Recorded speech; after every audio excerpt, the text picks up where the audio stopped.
How to fix missing chat history. Sync now on Messenger. Hello everyone. In this video, I'm going to be explaining to you how you can fix the missing chat history. Sync now on Messenger. Firstly, on your device, open the Messenger app. In Messenger, make sure you are logged in to your account. If you are not logged in to your right account, then make sure to switch your account.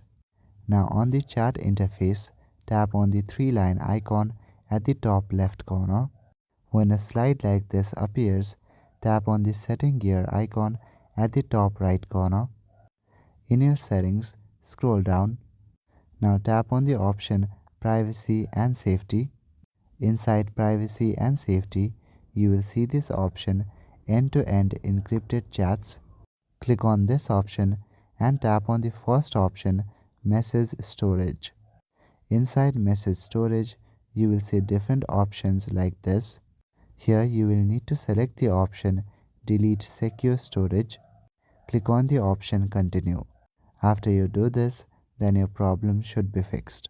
So that is it for this video. I will see you in the next one. Thank you.